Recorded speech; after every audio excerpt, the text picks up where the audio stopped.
Okay, good morning, everyone, and welcome back to Semel Grand Rounds.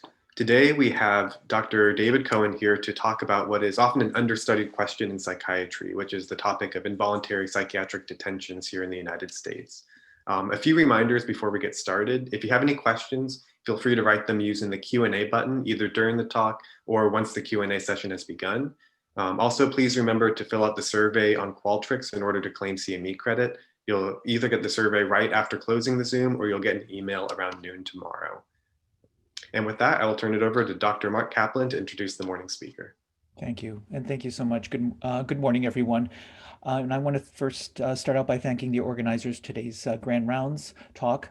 And I want to, so again, good morning and welcome to today's Semel Grand Rounds. I'm Mark Kaplan, professor of social welfare in the UCLA Luskin School of Public Affairs.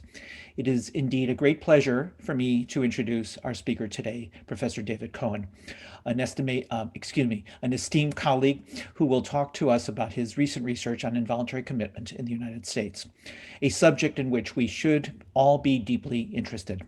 Let me tell you about Professor Cohen. He is a professor of social welfare and the associate dean for research in the Luskin School of Public Affairs. Professor Cohen grew up in Montreal and received his master's in social work from Carleton University in Ottawa and his PhD in social welfare from UC Berkeley. Professor Cohen started his academic career at the University of Montreal. He is the recipient of many awards and honors, including a Tocqueville Fulbright Chair to France and the American Sociological Association's Elliott Friedson Award for his article, Medications as Social Phenomena. His scholarship, involving a blend of clinical and population-based epidemiological analyses, focuses on psychopharmacology and social work practice, psychotropic drug action models, iatrogenic harm, and drug safety systems. Please join me in warmly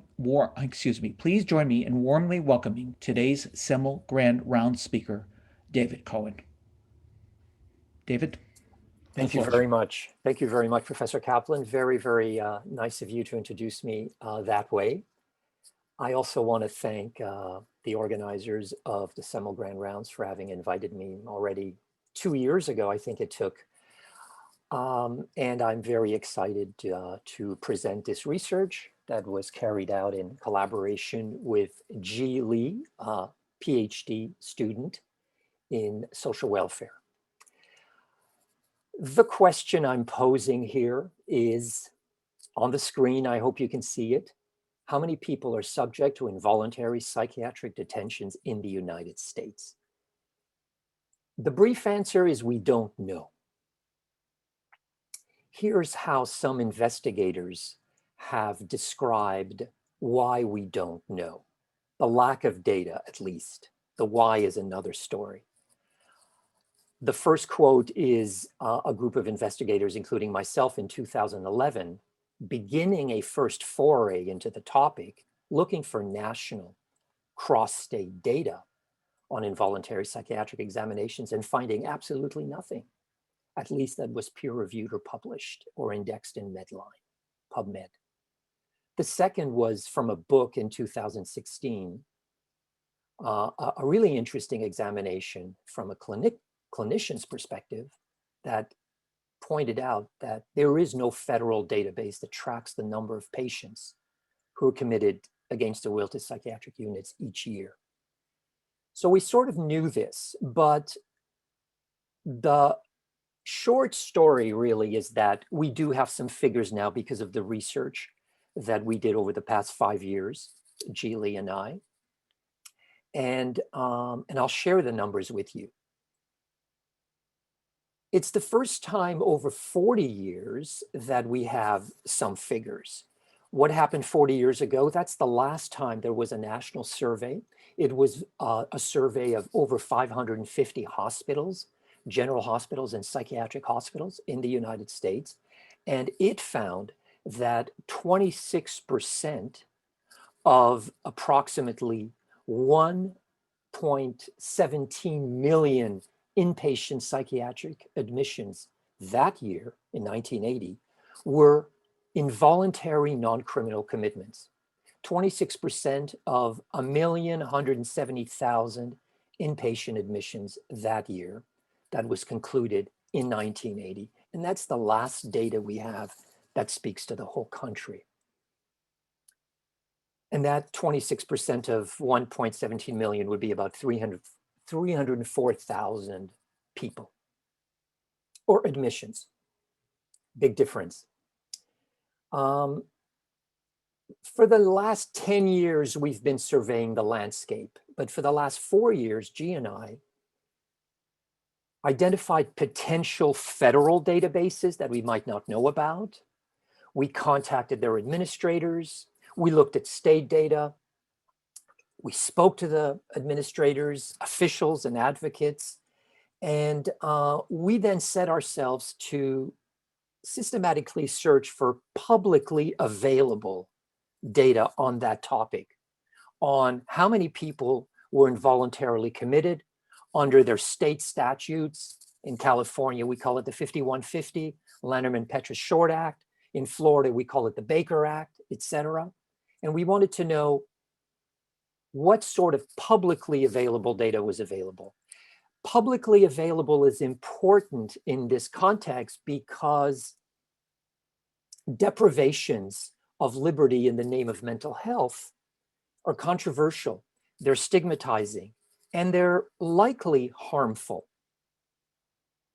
And they're carried out in our name, in the public's name, using the public purse. So we wondered what sort of accountability is offered by the public institutions that carry out these detentions. And when we look at the word accountability and its definitions, we sort of narrowed it down to its essential element as we understood it. And accountability to us meant giving an account. And account meant a count, a number. And so that's the most elementary way that we understood that a public institution would fulfill an accountability mandate, which is to count how many people are committed and make the number public. So over 4 years, we carried out repeated searches of using Google, using keywords of anything that would point us to the existence of these numbers. And we found 9 states that gave some data. And then we narrowed into the states'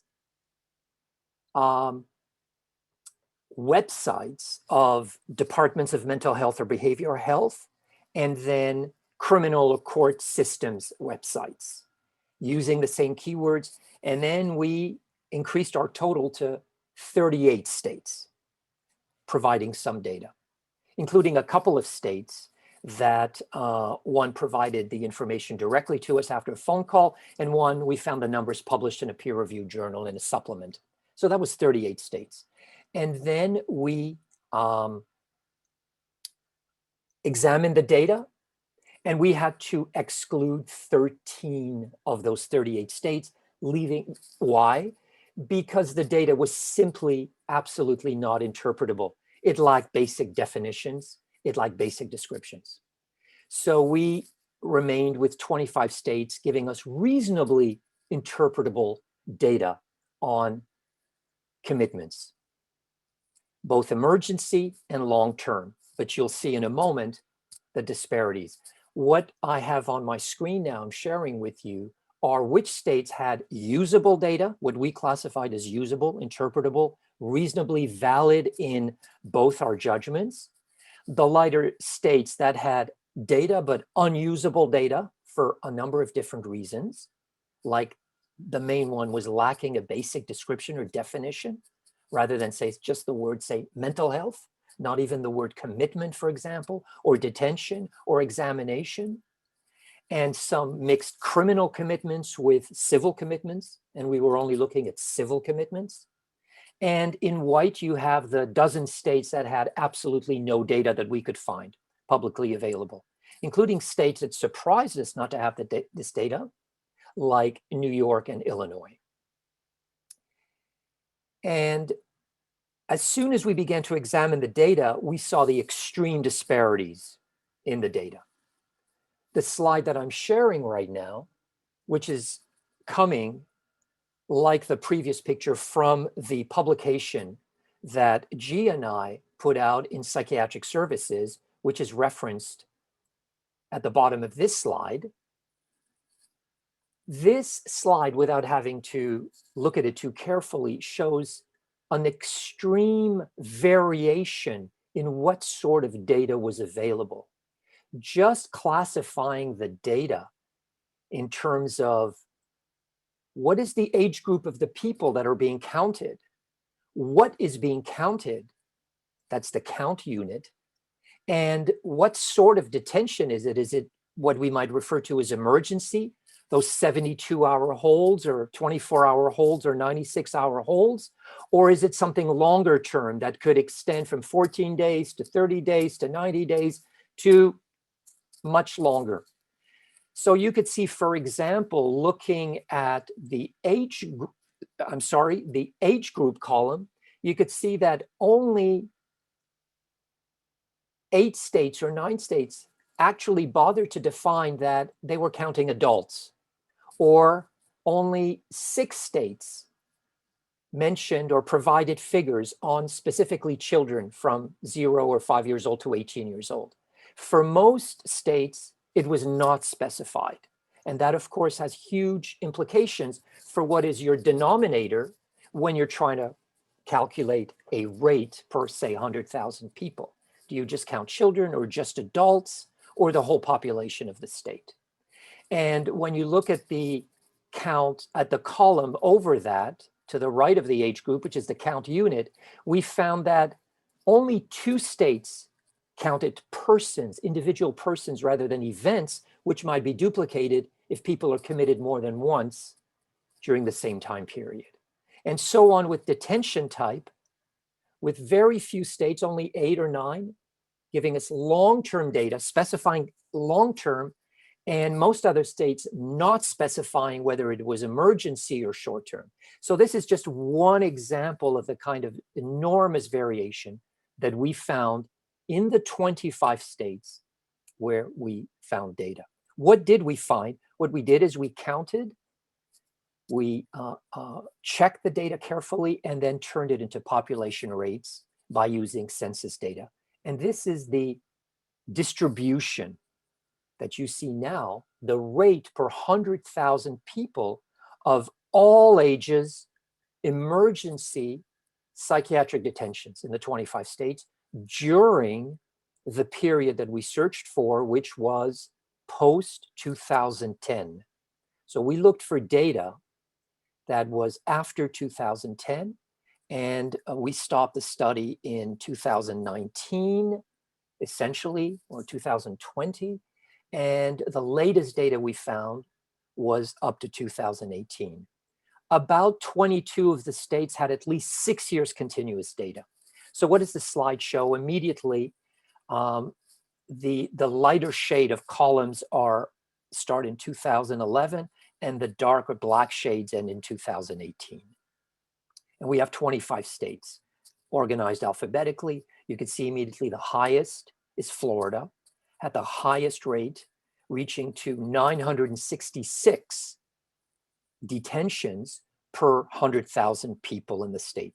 We have counted here all ages because there was not sufficient data to provide such a cross-national picture for longer-term detentions.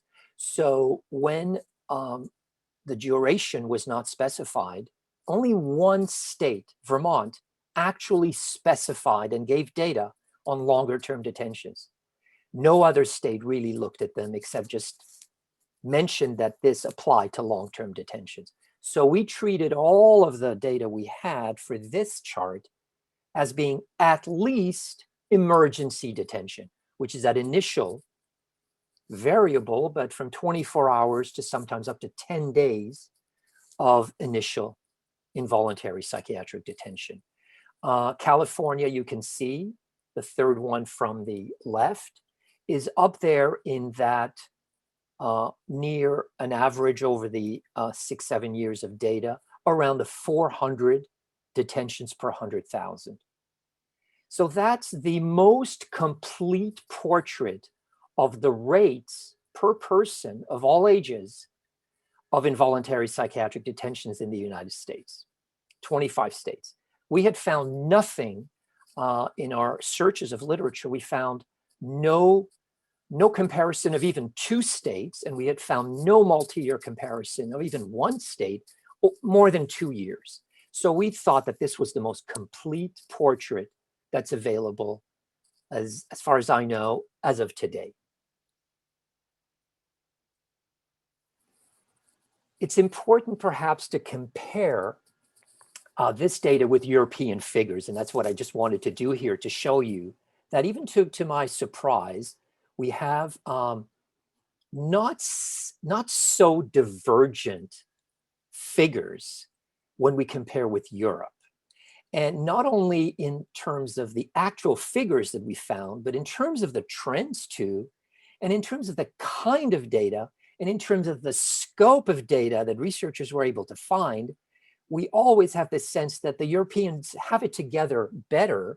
They've got much more complete population-based systems of data gathering and much more interconnectivity between their databases so that they would be able to whip up quickly their involuntary detention data. But that is not the case for most countries. So what you have on the screen is, on the left side, you've got highlights of our data that I just showed you. And on the right side, you've got findings from Sheridan Rains and his colleagues of a cross-national European study, plus Australia and New Zealand, that was published in 2019 in The Lancet, covering roughly similar periods as us. 2008 to 2017 for that European study, well-funded, large team. When you compare, you see that, of course, the United States with the average rate, which is actually about 357 per 100,000 people when you look at the whole portrait, is way out there, with Florida and with many more countries over 400 per 100,000 people. Europe doesn't have such outliers at all, but there is a large variation in Europe, 220-fold variation compared to the 33-fold that we found.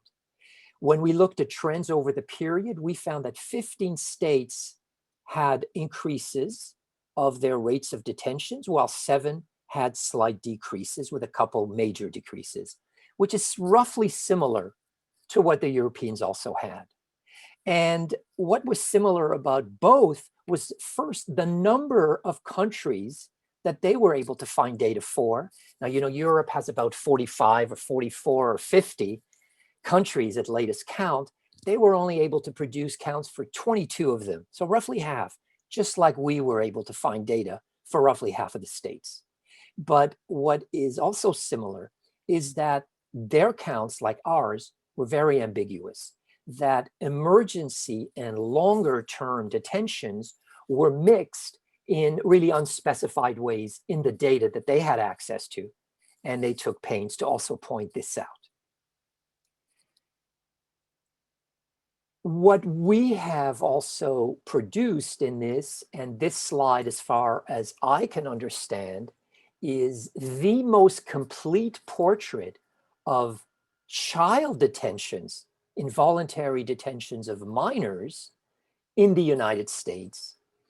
It's the most complete, the most comprehensive that we have ever come across. As you can imagine, if there's not been that much data on adult detentions overall, there's been almost zero data on minor detentions. We found data from 6 states, 5 of which are shown here. The 6th was Connecticut, but its numbers were too small, less than 20 a year, to show up on the graph.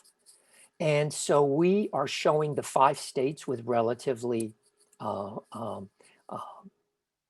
with rates that could be easily visualized in comparison with their adult rates over the period of the study from 2011 to 2018. In black, you've got the adults. In gray, you've got the children. And you could say that two things could struck us.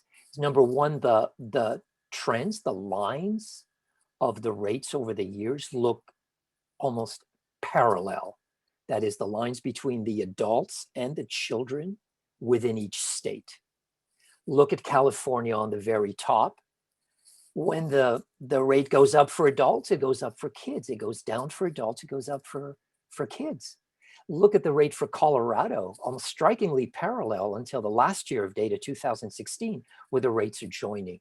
Look at Florida, again, the outlier.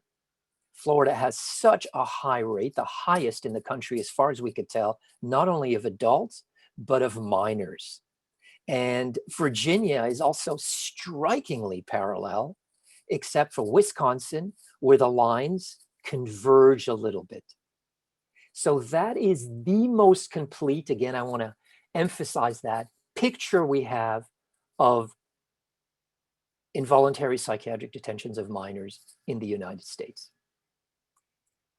This is this week. I had to put this slide on because this week, the Southern Poverty Law Center, using also our data and the data that is publicly available in their state, published this report, Costly and Cruel, available on their website. It's a 100-page report where they go into much more detail on the rate of minors' detentions in Florida. And they tell us that in 20 years, it's increased by about 150%. And in the last year that they have data for, 2018-19, it was used against children, and I'm quoting from their report, 37,882 times, or 1 time per 86 children of all children 5 years and above. So that is actually, this is a rate that is much higher than most states for adults. This is the child rate in Florida. And I know that, in fact, a couple of bills have just been introduced this year, or this week, as a result of these figures, to forbid the involuntary detention, psychiatric detention of kids in Florida. So they're now just dealing with this issue in a big public way. These are figures here I want to show you which more directly answer the question that we're posing. How many people are subject to detentions? We didn't publish these figures because, frankly, the editor of the journal and a couple of reviewers didn't want us to extrapolate to the population of states. So in a nutshell, in our sample of 25 states, 2014 was the year where the most states had provided data on involuntary detentions. 24 states did it. Those 24 states had recorded a total of 591,402 detentions, which I've rounded off to 591,000. Those 24 states represented almost 52% of the US population in that year, 2014. Extrapolating to the whole US population that year would give us 1,140,000 emergency detentions. But because detentions could happen more than once to the same person, we'd have to adjust that number to find out how many people. How could we adjust it? By knowing that the rate of duplicate counting, because people are involuntarily detained more than once. However, only a single state in the 25 in our sample actually counted both detentions and people. That was the state of Colorado. So it enabled us to get a figure of the average amount of people detained more than once. For Colorado, it was 8%. Luckily, we also approached Florida, which graciously, though it didn't publish its own rates of duplicate counting, it provided those estimates to us. So we averaged Florida, which was way over 20% of duplicate detentions, with Colorado's, which was 8%, to come with an average figure of 16% of duplicate detentions, which, as we found also, was the same number that England happens to use. They also have a rate of about 16% duplicate detention. So we said, let's apply that 16% to our figure of 1,001,400,000, and it gives us a total of approximately 957,000 individuals would have been involuntarily detained in 2014 if we can extrapolate our 52% of the population in 24 states to the total 50 states. However, of course, this is speculation because there's no real factual, excellently logical basis to extrapolate that way. I think it's too low a number. And I'll give you one example of why this is too low a number, and that's from the state of Colorado, to illustrate the huge gaps in how much we don't know. And I take the state of Colorado especially because I considered Colorado to have the absolute best data in our sample of 25.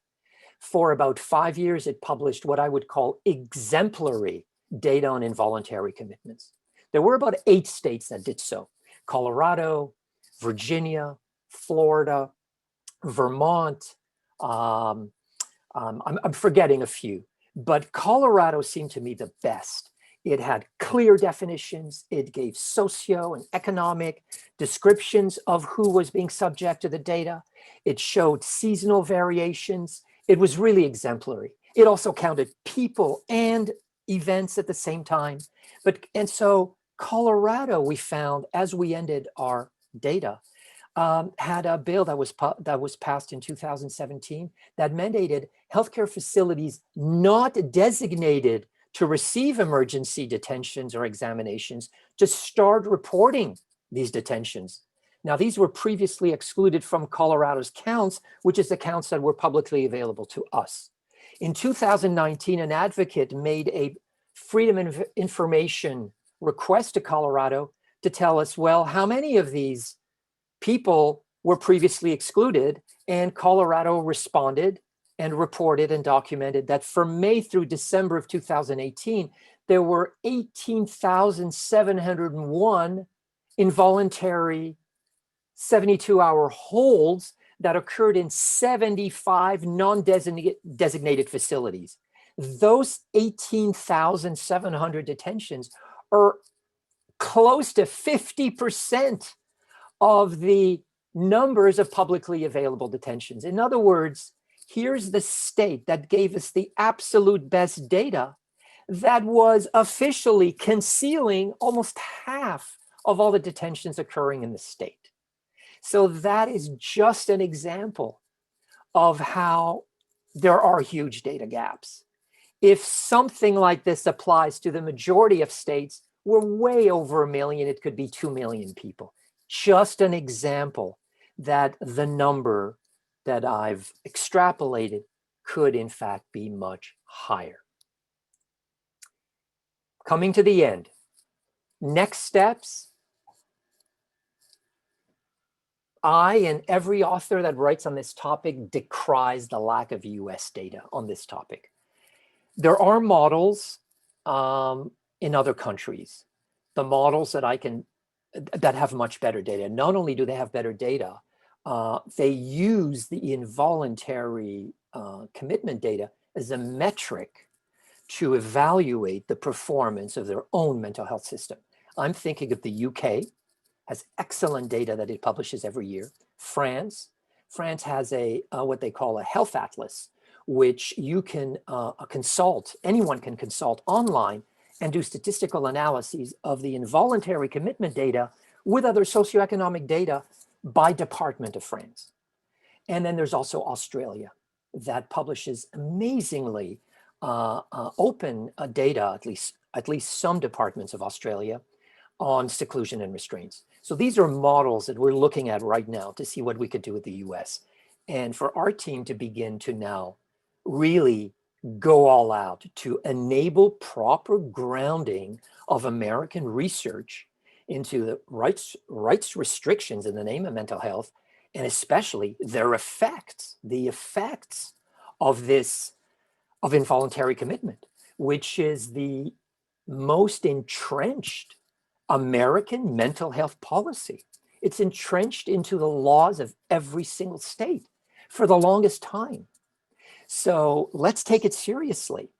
So what we're thinking of doing is to count via systematic searches using all known multiple methods, including Freedom of Information Acts, intense direct contacting of officials in every state and the District of Washington, District of Columbia, and the US possessions, not only counting inpatient commitments, but all the formal rights restrictions that are occurring in the name of mental health.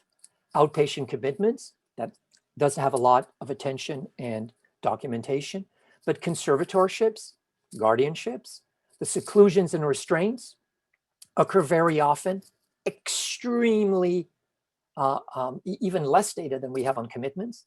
And the involuntary medication orders, the rapid tranquilizations, the ECT orders, we want to document it and we want to do it now. And that's it.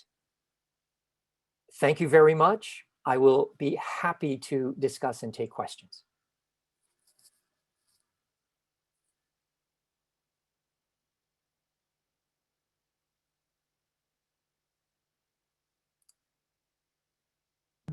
Oh, sorry. Okay. This is Mark Kaplan. I will be moderating the question and answer period. Again, I want to thank Professor Cohen for the excellent presentation, very informative, and it's generated some questions. So let me start with a question, the following question, and it has policy implications, and that is, the member of the audience asked, you said involuntary psychiatric hospitalizations were harmful, and that's in quotes. What would you say to someone who points out that that many of the same individuals, if not hospitalized, end up in a criminal detention setting like jails, prisons, if not hospitalized? And I would add the risk of dying by suicide as well. So would you care to comment on that? Thank you. Great question. I would say that essentially we face, in the big picture is we face either making the mental health system increasingly more militaristic and almost coercive and police-like, or making the criminal justice system a bit more humane. And so we're caught between two systems that actually may have a lot in common. They may be, as you step back, one large system of social control. So I don't want to deny that there could be a lot more harm if people were directed to the criminal justice system. But I don't want to deny that people may be harmed and are being harmed by being involuntarily hospitalized. So that's a topic. I mean, we could discuss that. What might be the possible harms, the possible stigma, the possible long-term effects, and the possible effects on exactly the suicide rate. In fact, the highest period, the highest sort of vulnerable time for suicide, as a number of meta-analyses have demonstrated, is within that 1 month period right after release from inpatient psychiatric hospitalization. Many possible explanations for that finding, but associations do show that it's a very risky time and it's a potentially very harmful thing to be involuntarily hospitalized, sometimes to be strip searched, to be observed every 15 minutes and woken up at night, to be, all these things that people report continuously in first-person accounts of their involuntary hospitalizations. So I just want to say, let's not believe that it's either one thing or the other. Let's look at both and let's try to humanize both. That would be my answer. Thank you. Very good. Another member of the audience, and things are moving around here because there are more questions coming in, but let me ask a related question, and that is, what are the, so what are the data on the reasons for detention, such as danger to self or to others? It's a related question. So would you care to? So danger to self or others are part of the usually the legal criteria by which states, identify why a procedure should be carried out, on an individual. So the other criteria are grave disability. That's the other main criteria. Or in the third one is need for treatment. I don't want to go into interpreting them, but the data is on how many people are evaluated by clinicians to be dangerous to themselves or others. That's published by only 2-3 states. Right away, what comes to mind is Colorado, Florida, and possibly Virginia, or one of the other states will actually go down into some of the the forms that are filled out by some of the mental health personnel that participate in the involuntary initial examinations. Very few states will go through that trouble. And so for all practical purposes, we've only got 2 states. Right now, I don't have the exact data, but I can tell you that for most states, roughly it's 60% is danger to self, which usually translates at making a threat of suicide or having attempted suicide, usually a threat, a serious threat, and about 40% danger to others. And in there is danger to self and others, or others, or some other reason. So almost no data in more than 1 or 2 states on that particular topic. Thank you. Thank you. Couple questions have to do with the demographics of the population. The member of the audience asked that thanking you for the wonderful presentation. It's an important topic, and that person would like to know the data was difficult to find. However, was there any specific data on minority groups or patients from various ethnic backgrounds? And to that, I would like to add a question that I have about the not only ethnicity but race and social class and what role they played. So again, great. I'm so happy you're asking these questions. I think that's a really important question. We want to know to what extent might minority groups, racial groups be targeted or vulnerable to involuntary psychiatric hospitalizations.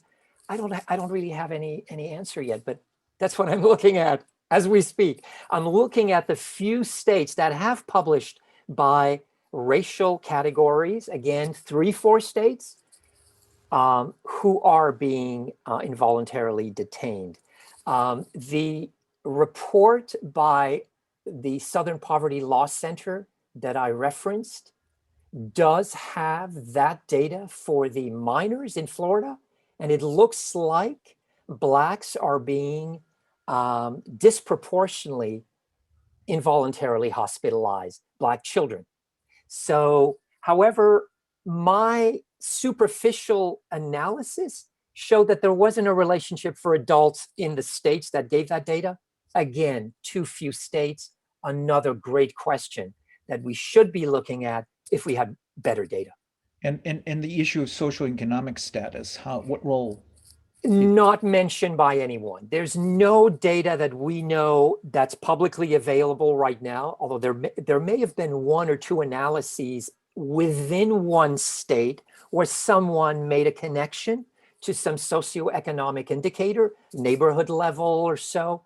And there usually is found in those few studies an association between neighborhood level deprivation, some kind of index of deprivation, which usually involves high unemployment, high rate of single parent families in that, say, census tract or so, is positively associated with a higher rate of involuntary commitment, but nothing much more finer grade than that in the United States.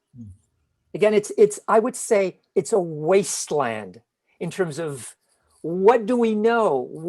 What data is used? Because we don't have accurate incidence data of the commitments. So you can imagine how estimates to associate these incidence data with other estimates like suicide attempts or suicide rates or rates of poverty or rates of use of mental health system or disasters or all kinds of other data that we would love to be able to make connections with. We can't do it. So that all discussions and debates about should we have more commitments, less commitments, are dominated by a total lack of baseline data. It's almost ridiculous. Thank you. Thank you for that response. Another question, another member of the audience asked, given the degree of variation in reporting requirements, I would hazard to guess that none of the data could be considered an accurate measure of what is happening in any particular state.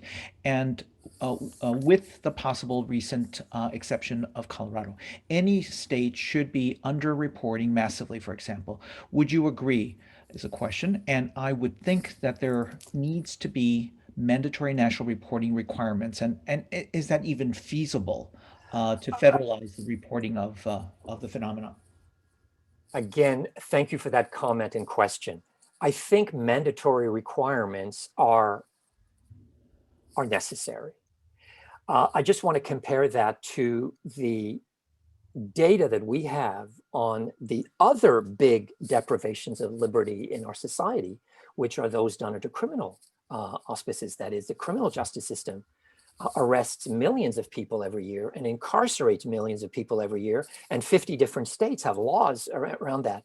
But in 20 seconds, I could share my screen and go and just type Google and give you the FBI statistics that are gathered and published every year on all the types of arrests and all the types of incarcerations, their numbers and durations.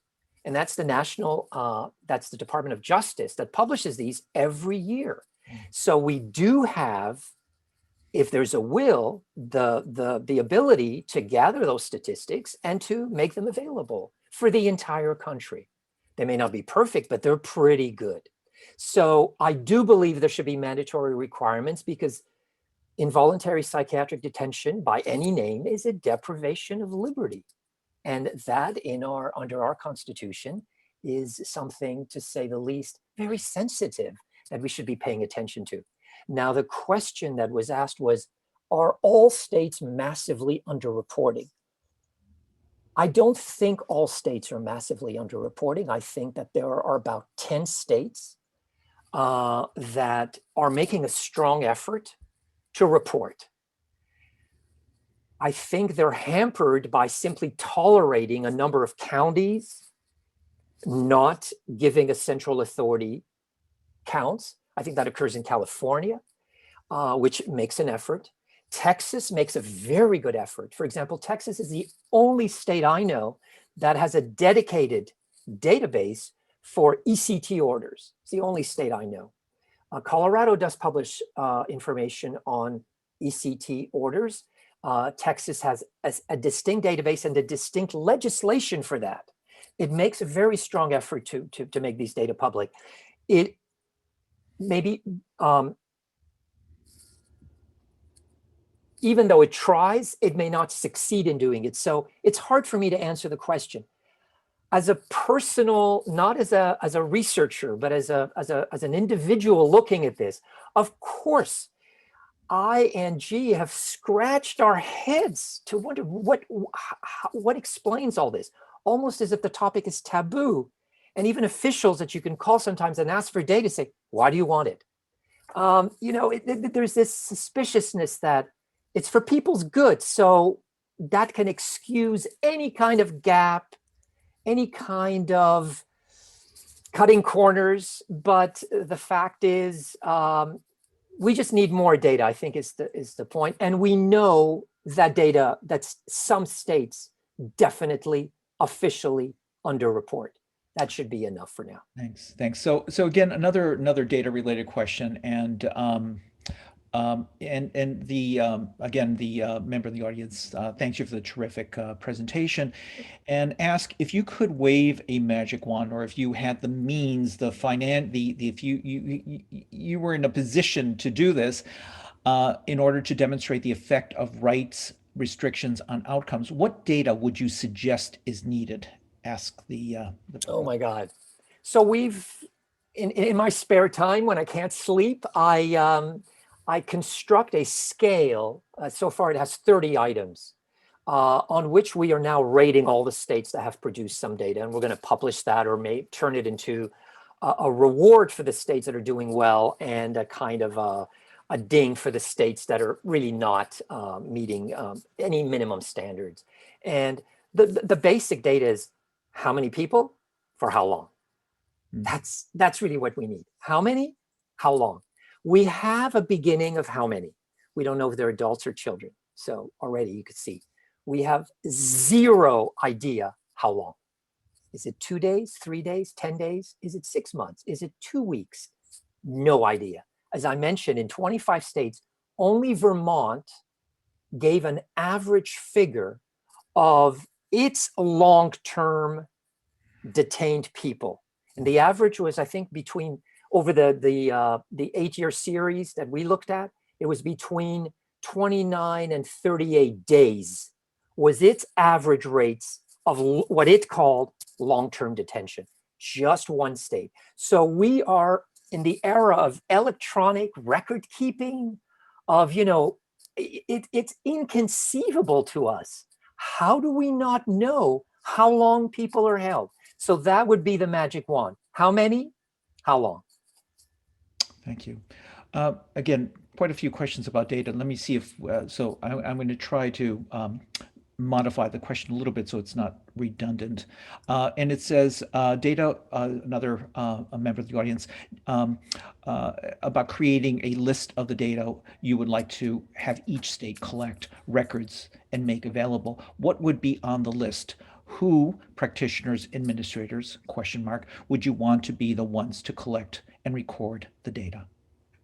Oh, thank you so much. I mean, those are the questions, of course, as data scientists, we are interested in precisely those very, very boring questions. Who should collect the data? What kind of data? We need multiple data types because there is not a single type of data that will capture the phenomenon. So I'll just give you an example. We're reporting rates per 100,000 people. Well, that's a standard epidemiological measure. But intuitively, how does it speak to people? What about just the percentage of people who are hospitalized, or the percentage of people in the population, or the length of the episode, or the percentage of repeat episodes? There are all kinds of types of data that require input by different data takers, if you will. The initial entry forms that are often filled out by clinicians is a kind of data that could be available. But from some experience I've had with Florida data on this, I looked at a number of these forms. It's extremely vague.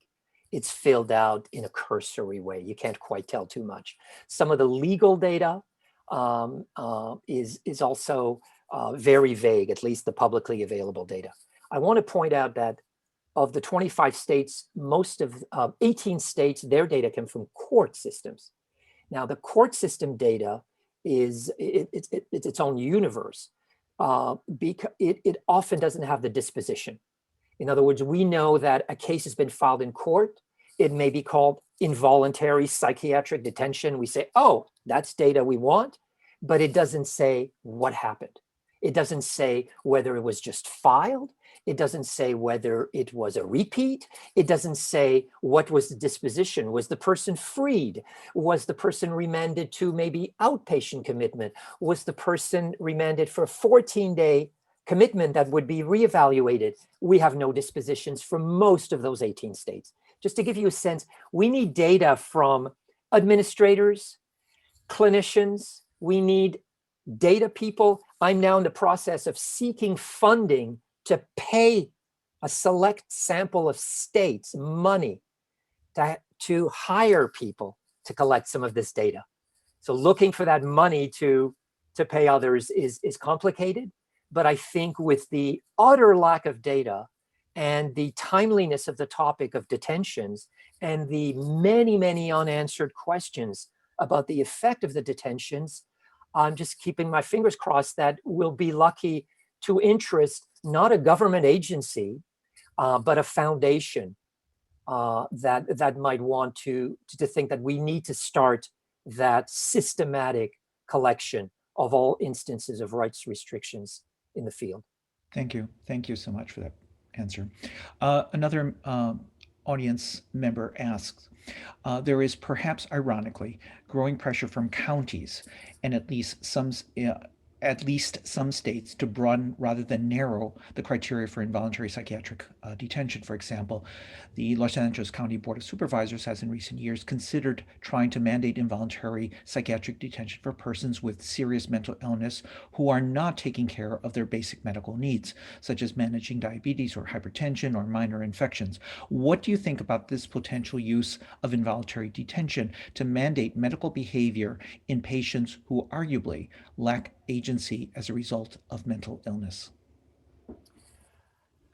I'm sort of, maybe I'm stuck on the last phrase in the question, who arguably lack agency as a result of mental illness. Right. We often don't evaluate agency. Agency is often not evaluated in an emergency commitment, and it's not a legal criteria either.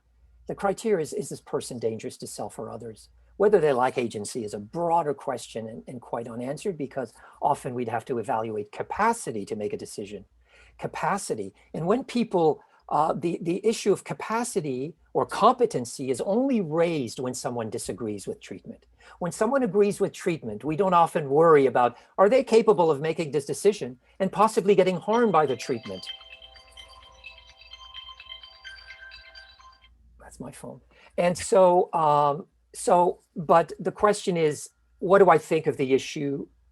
It's a general question. What do I think of the issue of broadening commitment criteria and channeling more people into involuntary commitment? I'll have to come back to the answer I gave at the very beginning, which is that we need a middle ground. We need to really investigate these so-called least restrictive alternatives, which, again, very little research on that. We need to see to what extent states, how they apply the laws.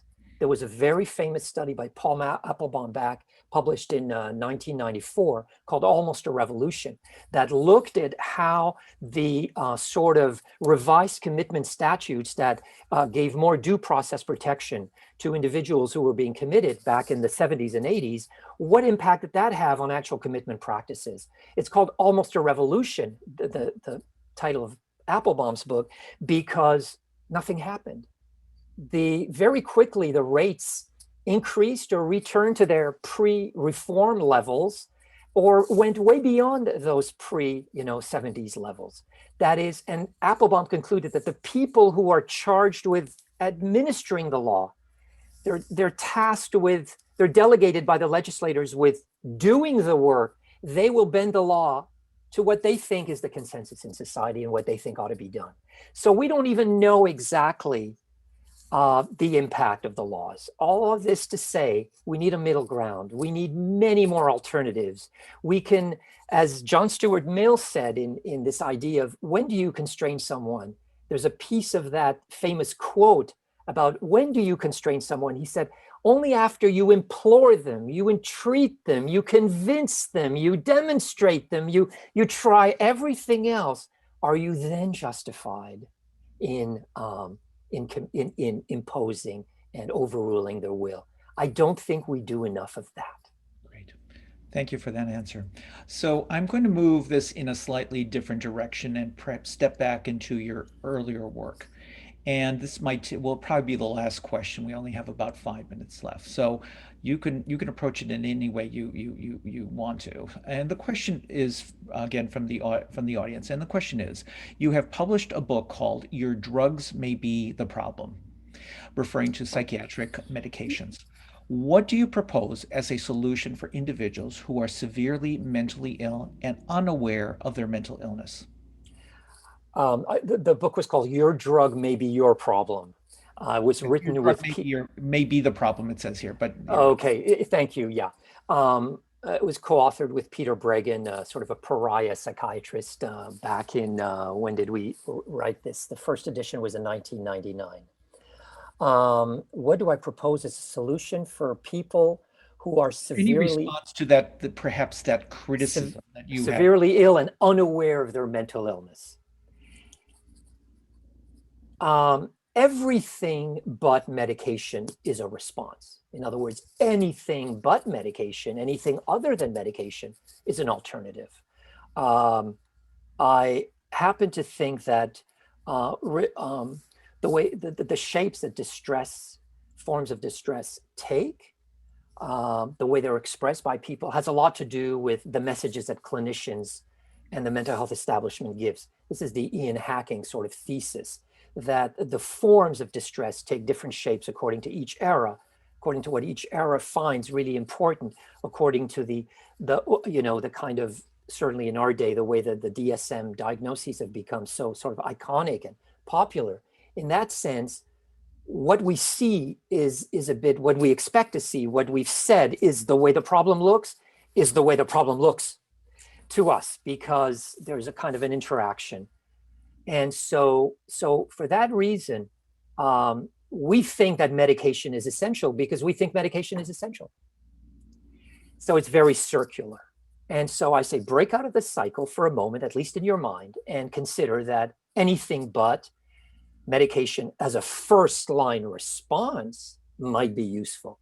Certainly, Thomas Insel, the former director of the NIMH, more eloquently, even more radically than I, pronounced for over 10 years our inability using our evidence-based methods to really have changed the mental health scene in any significant way in terms of improving outcomes for suicide, for lengths of episodes, for durations of episodes, for frequency of episodes, for all serious mental illnesses.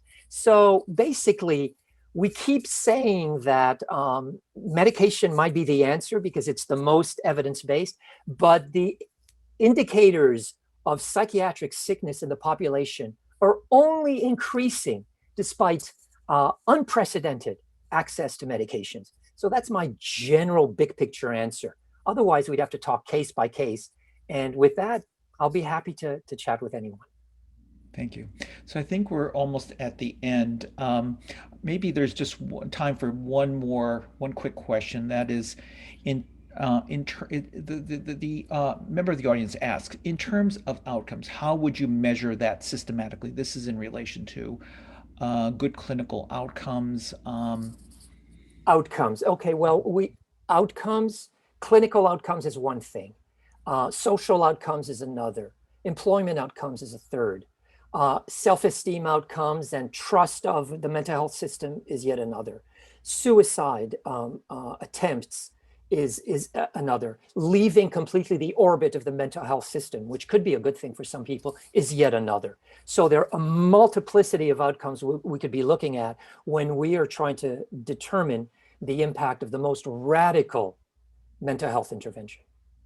Now, I just happened to open the Q&A box, and I saw a last question from one of my PhD students, Ryan, and it said, I'm just seeing it's the last question on the line. It says, I'm wondering whether the source of the reports, whether it was a DMH, Department of Mental Health, versus the courts, was meaningful in terms of the quality and types of data available. Right. Yes, absolutely. DMH data was by far superior to court data. States of Colorado, California, Vermont, Virginia, and Florida that had DMH data, totally superior, 1,000% better than the court data, which was usually a number with a very brief definition. The DMH data always came with its own dedicated report, and all of the data that we found, the raw data and its source, is available directly from myself or Ji Lee, or from an online supplement to the psychiatric services paper. We made the entire data directly available through that supplement, and everything, all the raw data and the sources of all the data and the reports is available online through that publication. I think we've reached the end of the hour. So on that note, I want to thank you and the organizers of today's Grand Rounds, and a wonderful and splendid presentation. And I thank you for the invitation to moderate and introduce today's speaker. Thanks. Thank you very much. I want to thank the audience for attending, and the organizers for inviting me. I am happy to be contacted for any further information. Have a great week. Thanks. Bye-bye.